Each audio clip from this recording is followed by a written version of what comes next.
If these mountains could talk, Tasmania's wilderness, with its mesmerising scenic grandeur and rugged isolation, had been home and solitude to people for thousands of years, from the Palawa people living with the land to the trappers, piners and prospectors making a living off it. And these mountains have seen it all. They watched, in 1920, as Launceston bushwalker Florence Perrin embarked on her annual trip to the Pelions. With her husband George and legendary bushman Paddy Hartnett, she summited one of the most remote, inaccessible mountains in the Cradle Mountain National Park. Paddy confirmed this previously unnamed peak in her honour, Perrins Bluff. And here we were, 100 years later, 3 friends, embarking on a centenary pilgrimage, following in Florence's footsteps.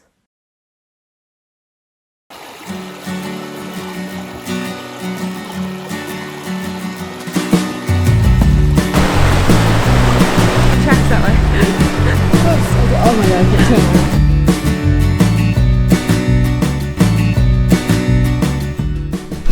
How's it going, Florence Perrin? There's a tree in the way of your shop, mate. What are you? It's an amateur hour down.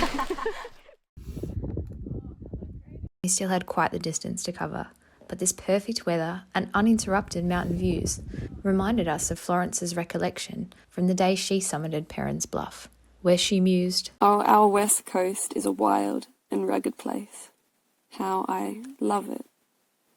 The mountains just put their arms round me and hold me, and when I am away too long, they pull and pull till I must go back." And finally, our elusive goal was within sight.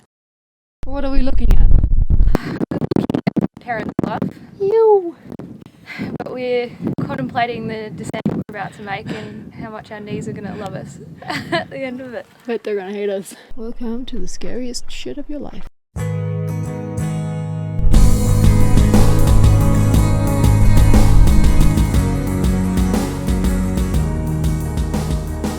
From navigating the thick scrub into these large boulder fields, we were in admiration of Florence's fortitude for walking in a long skirt, thankful for our contemporary clothing. As with any great adventure, not everything went to plan.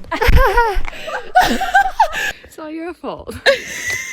Whose idea was this? Your idea. Mine. Yeah. There's a climber. Look, define fun.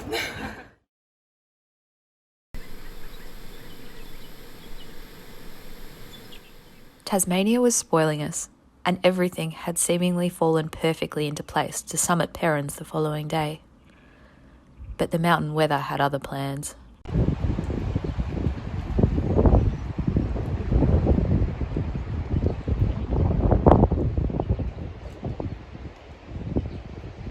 Classic 2020 style, things have not gone to plan despite all the forecasts and everything, all the preparation. Because let's be clear, the forecast for today. The forecast for today is tropical, sunny weather. It was 20-something degrees. It's freezing. Mountain allows you up to the top. Exactly right. Yeah. And today she's not alive. Yeah, that's right. Yeah, there must be a reason. On a tight COVID timeframe, we had little choice but to head back through the scrub to the overland track. She's doing it. Finding New Pelion Hut, resembling Everest Base Camp, we hightailed our sunburnt, scratched and leech-loved legs to make camp at Lake Eyre, where Paddy once had a grazing lease. Here we reflected on adventure and how it's evolved since Florence's time in the Pelions. We didn't have a horse carting 90 kilos of food and canvas shelter, nor could we light a fire for cooking bread and nighttime warmth. Our comfort came in lightweight tents, down clothing and sleeping bags, specialty walking poles and GPS maps. Although questionably we may have carried the same amount of photography equipment as the Perrins did.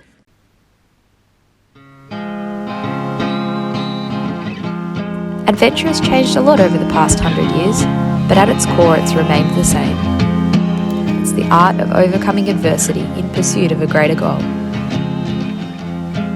Whether you make it or not, the memories created along the way are the greatest rewards of all. We did it! Watching lights upon the mountain. Oh my God. Can't remember the last time I've been this happy. How it's passing. It's another sound of vision who's hitchhiking away. It's another car I'm missing.